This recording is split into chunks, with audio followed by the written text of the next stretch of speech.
Hello and welcome to Manga Tora 96, and today we're going to talk about Golden Kamuy. As the series has officially entered its final arc in the manga, it's the perfect time to talk about it. This series can be described as bizarre and disturbing at times, which is quite fitting as this series did bring us a man violating a bear, Shiraishi's whole existence, and Yasuko Edogai's sick hobby, to name a few. Apart from that, this manga is surprisingly educational considering all the cultural elements from the Ainu, Japanese, Russian and many more cultures are used in this manga. While I must say that I feel certain things did drag more than they needed to, and with the constant shifting of who is a friend and who is an enemy, which was cool at the beginning, but it did become jarring as time passed, I will still highly recommend that you go and read the manga, as despite its flaws, it's still one of the best currently serialized manga out there. Now, with that being said, it's time to focus on the main topic of this video, and that's the most intriguing character that this series has to offer, namely First Lieutenant Tsurumi, who as it stands is the main antagonist of this whole series, but that could always change through the course of its final arc. In this video I will cover Tsurumi's twisted personality and his intriguing past. But before we start, here's the spoiler warning, as I will be spoiling a lot of things in this video, so if you don't want to be spoiled, go read the manga. For everyone else, let's start with a twisted man that is Tokushirou Tsurumi. Ambitious, mysterious, erratic, hysteric and slightly eccentric, Tsurumi is an unpredictable man even to his own followers, where in the past Tsurumi was more normal and even a brave Japanese officer who fought at the front during the Russo-Japanese War.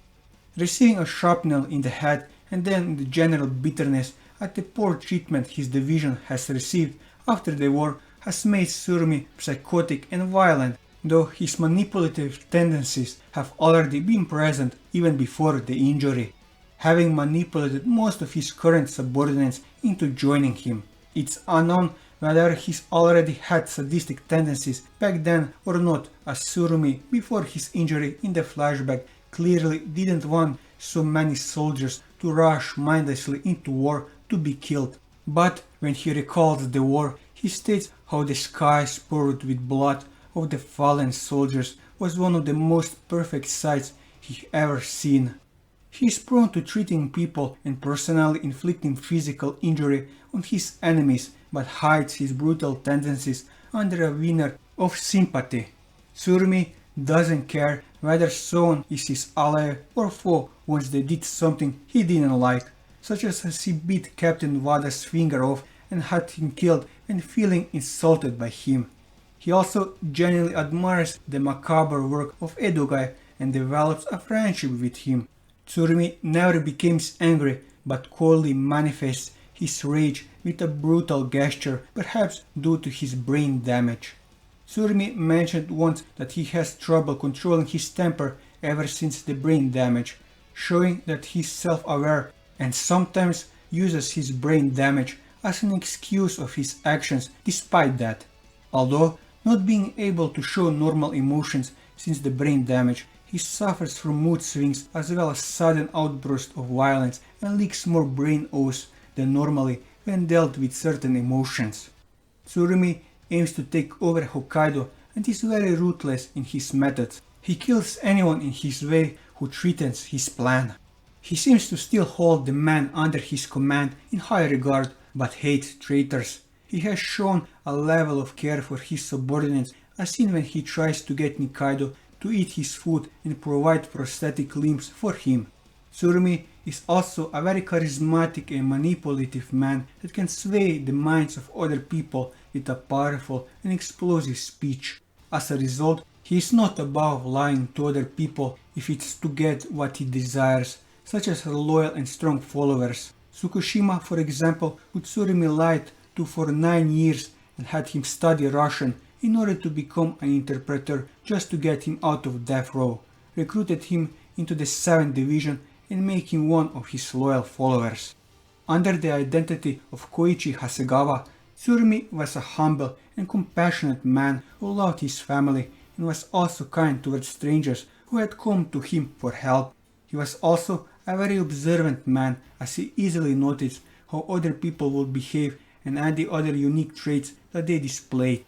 When the Okran, secret police force that cracked down on revolutionaries and anti-government elements, found out about him, a worried Tsurumi told his wife that she should go back to her family home, stay there and absolutely not return until he comes to get her. Knowing that she wasn't safe if she had stayed with him, showing that he truly cared for her despite being a spy, though they were part of his disguise while on a spy mission.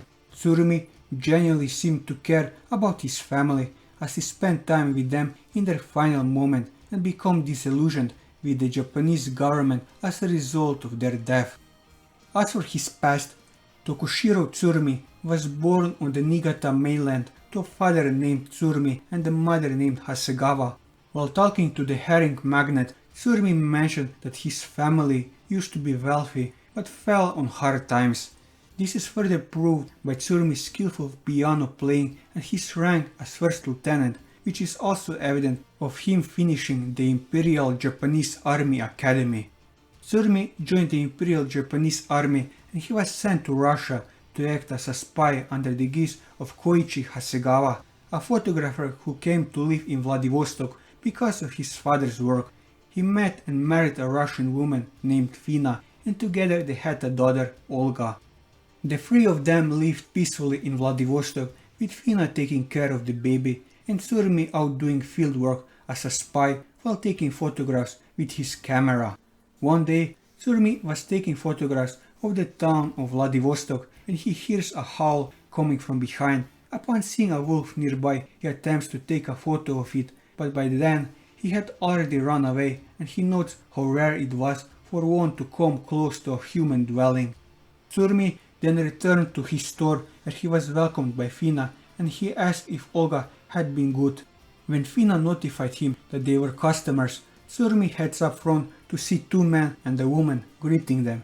The woman, Zoya, tells him that they didn't come to have their picture taken, and one of the men, Grigory, says that they are interested in Japan and will be willing to pay him for teaching them the Japanese language. Tsurumi agreed to teach them Japanese and over the course of several months would oversee their lessons and report their progress to Fina. He notes that both Grigory and Philip are learning Japanese at an amazing rate, especially the former, where he says that Zoya is simply not interested in learning Japanese while noticing that she is able to speak French. Grigory and Philip take Tsurumi out to teach him how to hunt and he commands that he could buy himself a new camera if he sets a lot of traps. Meanwhile, Tsurumi notices that the two men were constantly on guard and asks them where they came from. He notes the difference between them and Zoya, saying that she seemed like she came from a noble class unlike the two of them. Sometimes later, Tsurumi finds wanted posters of Grigory and Philip and looks at them with a grim look on his face. As Tsurumi prepares to take a photo of the revolutionaries, he begins to talk about the three great nobles of the Restoration and how they played a central role in bringing about a successful revolution that would result in Japan becoming the only country in Asia to proceed on the path to modernization. Tsurumi would go on to warn Fina to head to her family's home and not to return until he comes to her. When the revolutionaries arrived at his store for their lessons, Tsurumi tells them not to come anymore and to immediately leave. Just then they hear a knock on the door and Tsurumi goes to answer it to find himself coming face to face with Okran officers. Suddenly, Zoya hits the officer with the butt of her rifle, which allowed Philip to grab and bring him inside for Grigory to interrogate. The Okran officer does not know who the three people are and that they only came for Tsurumi, revealing him to be a spy for the Japanese army. With his secret now out, Tsurumi takes Philip upstairs to his studio where he reveals that his camera stand was actually a machine gun, much to Philip's surprise. Philip then uses this machine gun to kill most of the Okran officers, but one was able to escape. Grigory exclaimed that no one should be allowed to escape or else he will be back with reinforcements, which caused Zoya to head out and kill the lone survivor. Upon turning around, Zoya finds Fina lying on the ground with blood coming out of her body. Tsurumi takes Fina in his arms and upon examining her, says that she cannot be saved. He turns to the revolutionaries and tells them to get going. But when Zoya attempts to apologize to him, he coldly tells her to hurry up and leave. Tsurumi then turns his attention back to Fina as she calls him by his fake name. Reaching out to touch his cheek, Tsurumi grabs her hand, saying that his name is not Koichi Hasegawa, which leads to her asking who he is.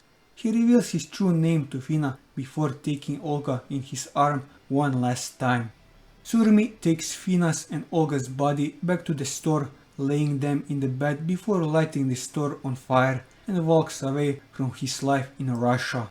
Upon returning to Japan, Tsurumi heads back to the Imperial Japanese Army, where he is placed in the 2nd Division and attains the rank of 2nd Lieutenant. It is during his time in the 2nd Division that he became acquainted with one of his subordinates, Hajime Tsukushima. Sometime later, Tsurumi was transferred to the 7th Division. In 1896, Tsurumi paid a visit to Tsukushima, who had been thrown into the army prison for committing parricide, where the latter recounted his early days to him, including the time that he spent with a girl called Igoso. After hearing Tsukushima's story, Tsurumi went out to tour the island as an excuse to fabricate his lie that Igoso was still alive in order to get Tsukushima to follow him into the 7th Division. In 1905, on Mukuden, during the Russo-Japanese War, Tsukushima finally realizes that he was lied to and confronts Tsurumi as he coldly stares back at him. As Tsukushima screamed, he punched Tsurumi and grabbed him, asking if he had been lying to him for the past 9 years, to which Tsurumi replied that he had done it because Tsukushima had already come to accept his execution. Tsurumi then took a moment to tell the rest of the 7th Division, who had gathered due to the commotion, to leave the tomb of them alone. Turning back to Tsukushima, he tells him that if he had found out Igoso was still alive, then he would feel regret about being on death row and that his own life was more valuable than his father. Tsurumi then goes on to praise Tsukushima, which causes him to break down, saying that he never wanted Tsurumi to use Igoso to deceive him. As Tsurumi was about to tell more about the story, the Russians began to bombard their location with cannons, and Tsukushima pushes Tsurumi down in an effort to protect him. However, this causes Tsurumi's face to become severely wounded and sends Tsukushima flying.